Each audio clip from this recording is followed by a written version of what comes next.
Week 1 of preseason NFL football has come and gone.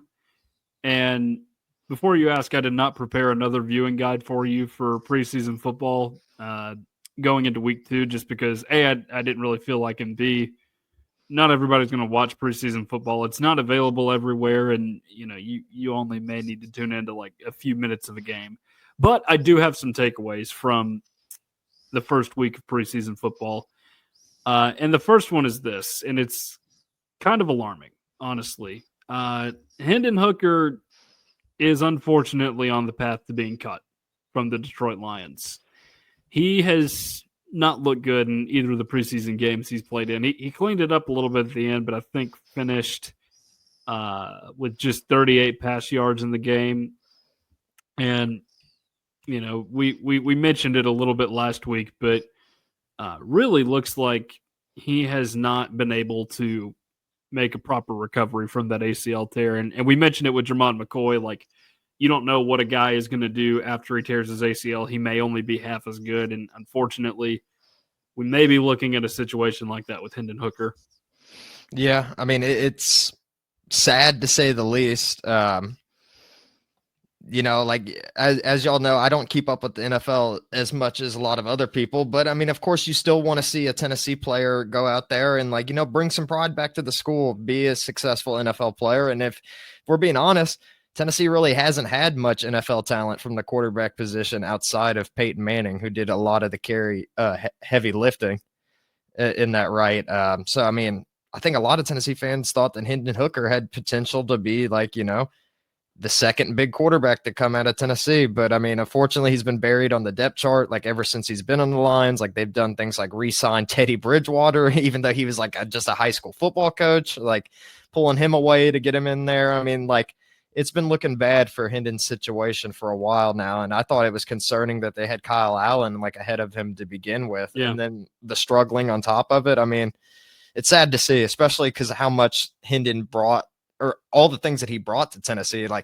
He is probably the biggest catalyst that people think of, outside of Josh Heupel, of course, in terms of saving this program. When you think of Tennessee finally turning things around and be able to stand on their feet again after getting beat down for years, you think of Hendon Hooker, and he brought Tennessee to heights that they had not seen since the early 2000s. So he's always going to have a special place in Tennessee fans' heart. And it's unfortunate to see that his NFL career isn't panning out the way that I think everyone thinks that it should have been. Here's a question that I was thinking about earlier today. Is Hendon Hooker our generation's Heath Schuler? A guy that is universally loved by the fan base, had a terrific playing career at Tennessee, but injuries just got in the way of what could have been a promising NFL career. That's actually a pretty good comparison. I know that Heath Schuler was drafted higher than...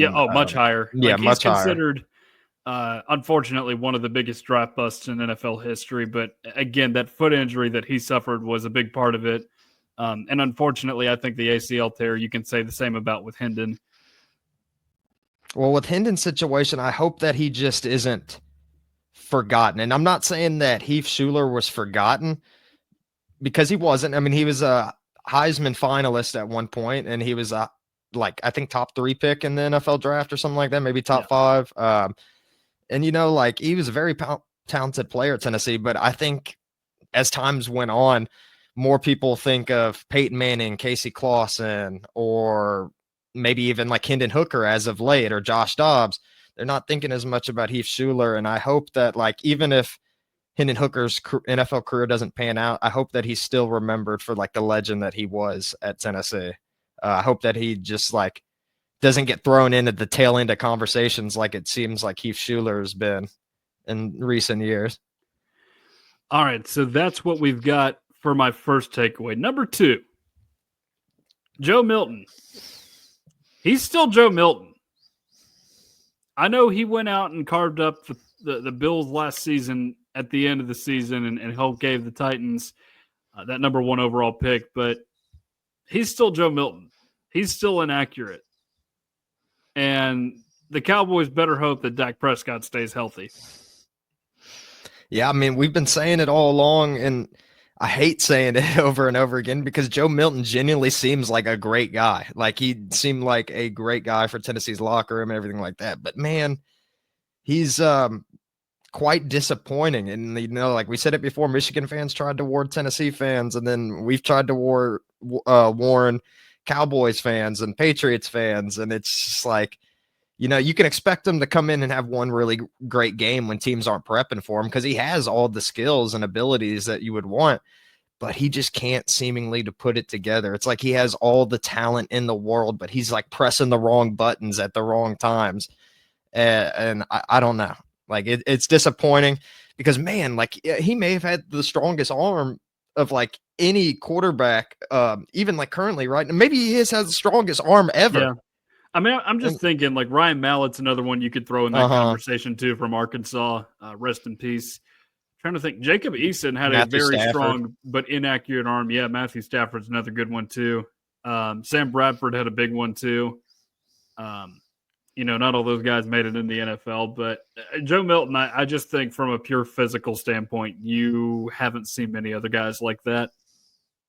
Yeah, I mean, it reminds me a little bit of how, I know their play styles are way different and everything, but it reminds me a little bit of like Tyler Bray. He had like all the talent in the world from the arm strength department and everything like that, and he never really panned out, but he played in the NFL for a lot longer than I thought he would, like as a backup. So, I mean, there's always a job for that too. And maybe we were talking about money at the NIL. Maybe that's what people should try to become, like a Brian Hoyer type that's, like a longtime journeyman that, just steadily gets paid to hold a clipboard. I mean, that sounds like a pretty good gig to me.